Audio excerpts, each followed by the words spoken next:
I say life begins at 70 because for me, life has sort of begun at 70. I'm more active now than I've ever been. Talking with people about how to have a great retirement. This is the Rock Your Retirement Show. We don't talk about money, but we talk about almost everything else you need to rock your retirement. Now, here's your host, Kathy Klein. Hi, this is Kathy, founder of Rock Your Retirement. I started this show because many baby boomers think that retirement is all about money, and it's not. Think about it. It's very difficult to go from spending 2,000 or more hours a year doing something to zero. For the first 6 months, sure, it's fun, but then you might hit a wall. Many divorces also happen after retirement because the couple isn't used to spending so much time together. Depression can also set in. We want to help prevent that, and so that's why I started this show. Our guest for today is Alan Mindell, and Alan's novel, The Closer, became a bestseller, including being listed on Amazon as the #1 paperback in new sports fiction. His new novel, The B Team, about horse racing, also became Amazon's #1 best-selling paperback in new sports fiction. He also dances regularly in the San Diego area and works as a tour guide for Friendly Excursions, the tour company he founded more than 45 years ago. For him, his speaking topic of life begins at 70 certainly fits. One of the things that he's been doing and getting great pleasure from lately is conducting beginning creative writing workshops. Today, he's going to give us some tips on writing a novel or memoir. So, Alan, welcome to the show. Thank you, Kathy. It's my pleasure. Yeah, I'm so glad that you're here. I mean, I have always considered writing a book. Obviously not my memoirs and probably not a novel, but I'm so glad that you're here today to give us some tips on how to go ahead and start writing a book. Well, first thing that you could do is attend one of my creative writing workshops throughout the greater San Diego area. I'm kidding, of course. You would certainly be welcome because we open it up to anybody who comes in. Most of the workshops that I've been doing have been at retirement communities, and it's been splendidly satisfying for me to deal with older people, to get them to write, and you'd be surprised the talent that's involved, Kathy. I wanted to ask you, why do you say that life begins at 70? I say life begins at 70 because for me, life has sort of begun at 70. I'm more active now than I've ever been in my life, and I've been very fortunate since I turned 70, including being involved in Senior Olympics and writing the novels, having them published, having them be semi-bestsellers, et cetera, et cetera. So, and then I keep dancing and doing other things, and now a whole new area in terms of speaking and delivering the message of life begins at 70. It's an inspirational talk. We have a lot of fun in the process, but the message is loud and clear, and that is don't give up, keep going, have fun, keep your dreams alive, and just have a good time. Now, are you more active now than you were when you were younger, or did you just sort of continue your activity as you got older? I would say I'm more active now. In fact, 7 days a week, 10, 12 hours a day, working, having fun, that sort of thing. That's my life. There's no such thing as Sunday or a day off. It's just a lot of fun for me. That's great. What did you do before you... Are you retired now? I am not really retired. Actually, I still work for and with the tour company that I founded many, many years ago. I've actually been involved with guiding tours and orchestrating, conducting, and coordinating the sales and development of the tours, too. Did you say diving? No, I did not say diving. Guiding. I'm sorry. Oh, guiding. Okay, I'm sorry. Although sometimes I would like to dive under a bus seat when I'm doing my tour guiding, to tell you the truth. So, because some people ask questions and sometimes I'm not able to answer, but I do have a stock answer, and that is that I guarantee that at least 20% of what I tell you is the truth. But I never tell you which is the 20% and which is the 80%. Oh, that's funny. You get to guess that. So what types of places does your tour company go to? Mostly in the western United States, Kathy. San Francisco. We have a tour leaving later this week going to Colorado, doing some train rides up there. Grand Canyon we do, Sedona, Catalina, more local, obviously, that sort of thing. Well, that's fun. Are most of the tourists that come on these guides with you, are they from the California area, or are they from all over the U.S. or from out of the country? Most from California. In fact, we have developed groups both in Northern California and Southern California, but we've also developed groups in Washington and Oregon and Arizona as well. In fact, we have a group from Arizona coming over on Labor Day to go to San Diego, of all places. Oh, awesome. So there's no rule. We've had groups that have contacted us about doing tours of the California missions, for example. Oh, that's really cool. Done some sports tours. In fact, we've got some Seattle Seahawks fans, and they're going to join us for New Year's in San Francisco because the Seahawks are playing against the San Francisco 49ers on New Year's Day. So we're combining a New Year's celebration tour with a football game. Alan didn't know that I was going to ask him about his tour company. So I don't know, Alan, do you want to give a plug for the website? Oh, sure. Friendly Excursions is a tour that primarily works with older people. Most of the people that travel are retired people. We do mostly motor coach tours, but we're open to any tour that a group might want to develop. And Great. we work with groups primarily. And groups of what size? Whatever size. There's no minimum and there's no maximum. Okay, and is that friendlyexcursions.net? It is friendlyexcursions.net, and thank you. Okay, great. Well, I'll make sure that I put that in the show notes. So basically, the people who come on your tours are also potential people who might want to write a novel, right? That is right. So it is kind of a cross-fertilization going on here. And some of them even like to read, and guess what? Whether they want to or not, they get a copy of The Closer or The B Team either way. And, of course, I'm joking. That's, I never force anybody to read anything, but you know what? If they're sitting in the bus and they have a long ride ahead of them, why not take a book from somebody who happens to be on the bus with them? Oh, that's fun. So do you keep the books with you, or do you tell them to go on Amazon and download it to their Kindle? I tell them I just happen to have brought some copies of the books with me. Wonderful. And if they acquire it, I insist on signing it whether they want me to or not. Is tip number 1 to always market your book wherever you go? Kathy, I think you could definitely be, in addition to what you're doing, a promotion agent as well. That's the beauty of writing, is that you automatically have a conversation piece. Wonderful. So, and you can steer the conversation into your book. I love it. That is really awesome. That is so cool. So that brings us into how to write a book. And how did you decide to write your first book? To be truthful, I've been writing for a long time. I started in my late 20s, actually. Wrote a novel that fortunately was never published. When I turned close to 60, I decided to really take it seriously, and I worked very hard. I felt as though my novels were publishable by traditional publishers rather than self-publishing, and so I went that route. Got a little lucky, found a publisher in Pennsylvania. In fact, for my baseball novel, I had multiple publishers interested in the work. I guess primarily because it's about a knuckleballing pitcher, and the knuckleball was very popular at that time. And you mentioned My Life Begins at 70 talks. I always begin by giving people free knuckleball lessons, whether they want one or not.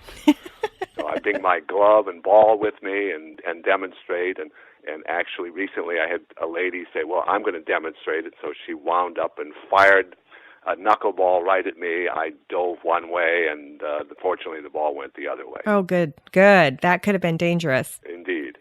Wow. So for my audience member who is thinking about writing a book, what's the first thing that you would tell that person to do? Don't get stuck, meaning if you have ideas, flow with the ideas. Let them go, as opposed to stopping and editing every word that you write. People have a tendency to take a look at their own work and say, hey, this is no good, I've got to redo it, etc.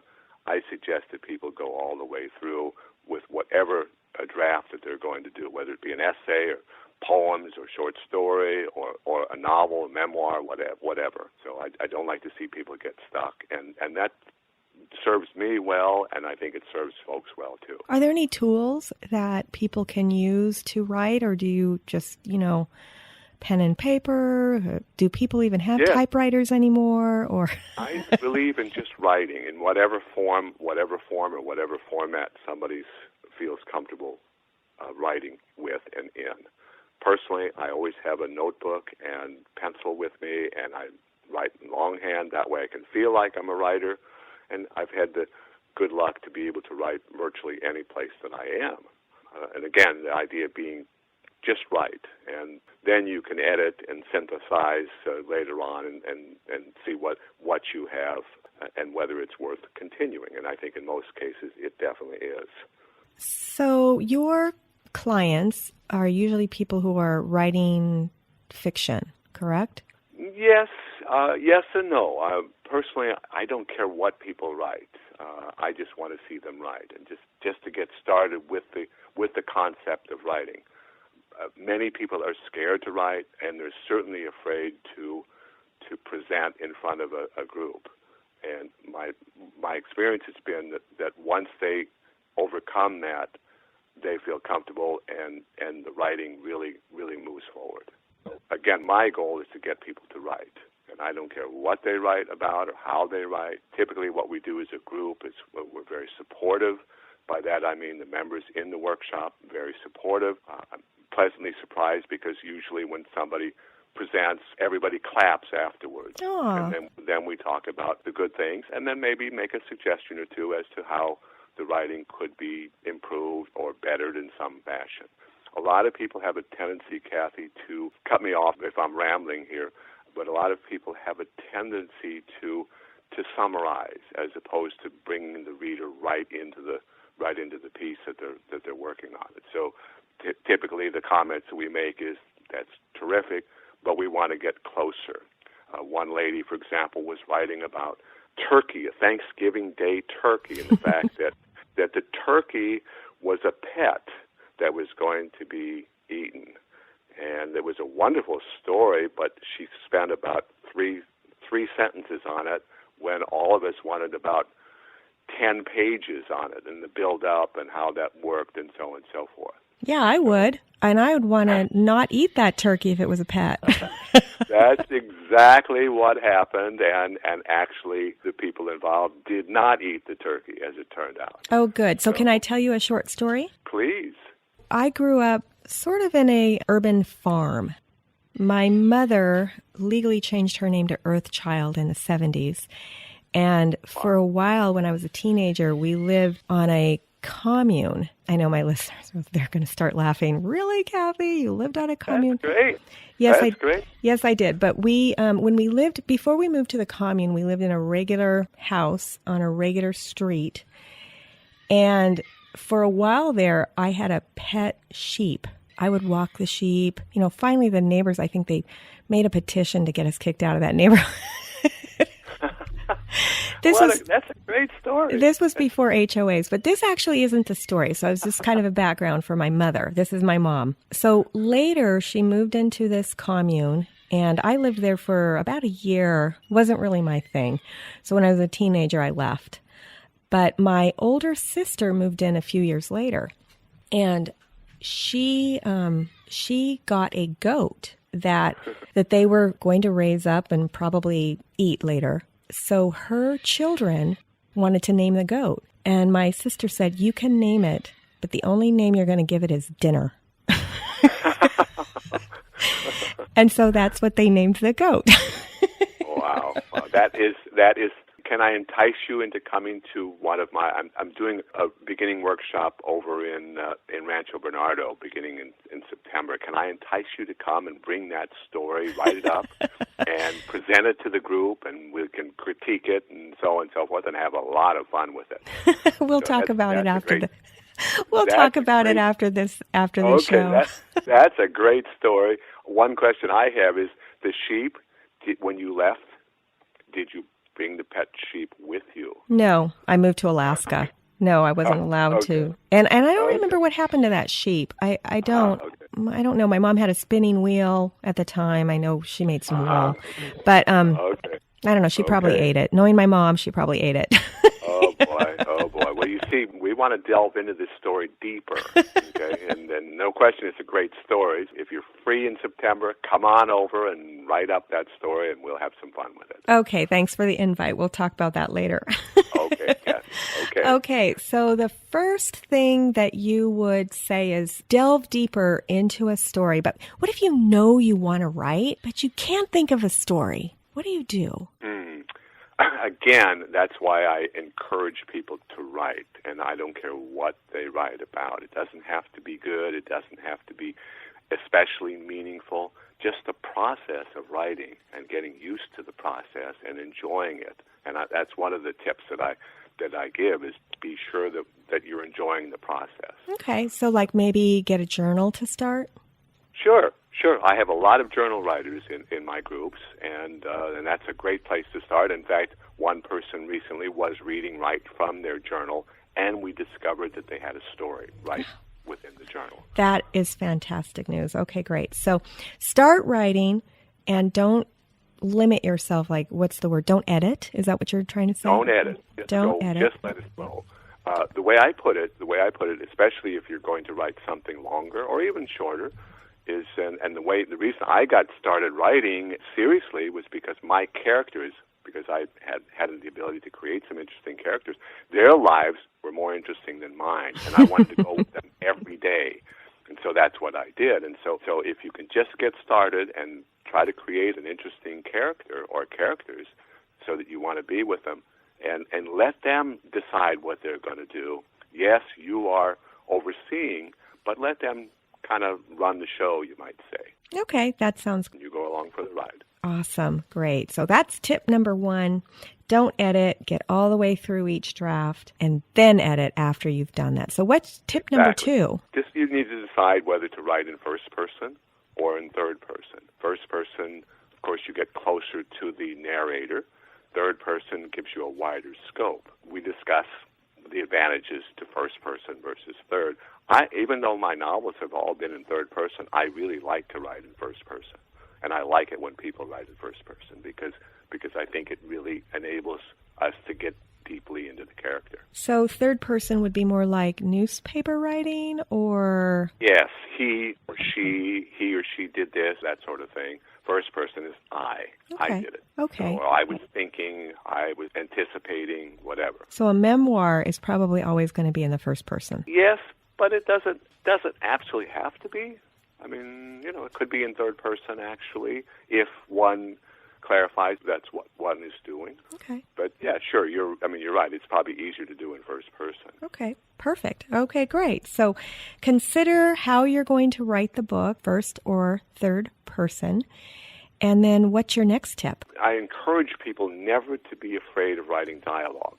People, for whatever reason, they don't like to write dialogue. To me, dialogue is the easiest thing in the world as long as you're true to your character. And again, once people start writing dialogue, they like it. They enjoy doing it.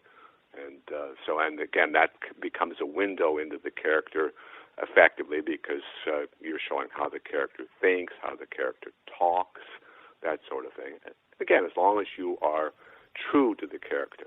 If you're writing about a street person, talk in street language. If you're writing about an erudite professor, well, then you have to be more highfalutin. That makes total sense. Although I think maybe a professor who talks in street language would be more interesting than an erudite professor, depending on your point of view. I guess it depends on what the professor is teaching, right? Right, that is correct. And then I explain to people that they don't have to stay in a continual time frame. They don't have to start with the beginning, go to the middle, and then they can start where they want, and they can go back, and then they can go forward, and so on and so forth. I think some of the best stories are written in different time sequences. So what do you mean? Are you talking about like Star Trek where you start with the sequel, or are you talking about something else? What do you mean by that? Sure, that's a good example. You can be in the future if you want, and then bring it back to the past, and then current. a lot of people think that they need to write beginning, middle, end, and I encourage people to start in the middle of a scene because the middle is often more interesting than the beginning is. And then you can fill in the beginning of the scene a little bit later. So is what you're talking about what I would consider to be flashbacks, where you're thinking about something that happened in the past? Sure, absolutely. A flashback is excellent. Backstory is excellent. And I encourage people to intersperse current, present story with backstory and bring us into the present as much as possible and bring us into that character. You with your sheep, for example, right? How did you acquire the sheep might come a little bit later. And then what's going to happen to the sheep, that can come later on, too. We kind of know what's going to happen, and we're concerned about that. So if that makes sense. And then my final point, Kathy, unless you want me to pretend I'm erudite here, is just be sure that you have fun in the process. Writing can be fun. It should be fun. And again, my own concept of my characters are more interesting than I am. I like to be with them, and that's my excuse for writing. Well, that is excellent. That is a great base for the listener who wants to start a book. I really, that was fantastic. Thank you for sharing those tips with us. My pleasure. My pleasure, indeed. And I still want you to come over to Rancho Bernardo in September and bring that sheep story. But as you said, we'll deal with that later on. Now, what about for my listeners that aren't in San Diego? What tips would you give for them if they can't attend your workshop? Are there places online where they can go and get support, or what advice would you give to them? There are a lot of writing workshops at different levels. Just 4 or 5 people getting together and forming a workshop. I mean, you'd be surprised as to how many there are. A lot are on meetup.com. For example, that might be a way to plug in writing workshops and see what comes back. Or you can form your own if you've got some people that want to, and then just enjoy the process, and then maybe at some point take it seriously. It is amazing how many times Meetup is mentioned in this show. They should pay me. I don't disagree. So that's right. I love Meetup, actually. When my husband and I got married, we didn't have any couple friends. We moved to a different area. Both of us, I lived in East County in San Diego. He lived in Encinitas. And when we got married, we wanted to move to a new location and make some new friends. So we started by going to a meetup that was for everybody. It was called Fun Friends. And we met a bunch of people through that meetup. And then we decided, you know what? We want to make some friends that are couples. And so I started a meetup called North County Young at Heart. And we met some of our best friends through that meetup. That meetup is still going on. It's still, it's still alive. I don't nurture it as much as I used to. So if you're a listener and you want to help, couples get together, let me know and I'll make you an assistant organizer. Isn't that great? That's terrific. And for your older listeners, Kathy, there's a meetup, and I think you'll laugh when it's called Get Off Your Rockers. Get Off Your Rockers. Is that a meetup? That's a meetup group. Get Off Your Rockers. And I love that. They do all kinds of interesting things, and in fact, I've come into contact with them because I do morning workout stable area tours at Del Mar Racetrack. And they love that idea, and it's the second year that they have actually joined me for my workout workshop program. And we have a lot of fun. They get behind the scenes, but they're very active, and I think that it's a great group. Oh, well, I love that. Absolutely. So Get Off Your Rockers meetup. Now they just got a plug. Now they're going to be flooded with people who want to join. Exactly. And they're all going to want to be on your program, too. So that's a new experience for them. Absolutely. So if you would like to be on my program, go to the website, rockyourretirement.com. I believe there's a telephone number on there. I think it's 858-something-ROCK-IT. I don't know. Go to the website. Absolutely. RockYourRetirement.com, and the telephone number is right there, and you can call and leave a message for me. There's also a way to send a message through the website. So thank you so much, Alan, for coming on the show. Would you like to give out your contact information? Sure. People can email me, no problem, at Solana Beach, SOLANABEACH, Alan, ALAN, at yahoo.com. Great. And I answer all my emails. Wonderful. That's fantastic.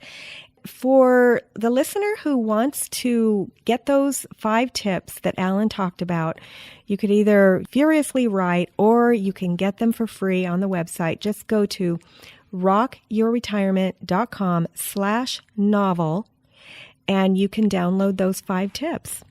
So Great. Thanks so much, Alan, for coming on the show. We really appreciate it. My pleasure, Kathy. It was a lot of fun, and I still want to find out more about that sheep. For my listeners, we'll see you next time on Rock Your Retirement. And maybe at some point, I'll get you the story on the sheep. Thanks for listening to the Rock Your Retirement Show. If you are rocking your retirement or know someone who would make a great guest on our show, please send us an email at podcast@rockyourretirement.com.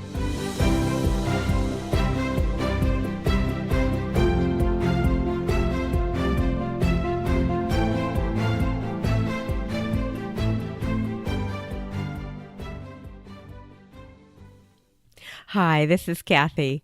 When I'm not hosting Rock Your Retirement, I'm helping people with their Medicare insurance.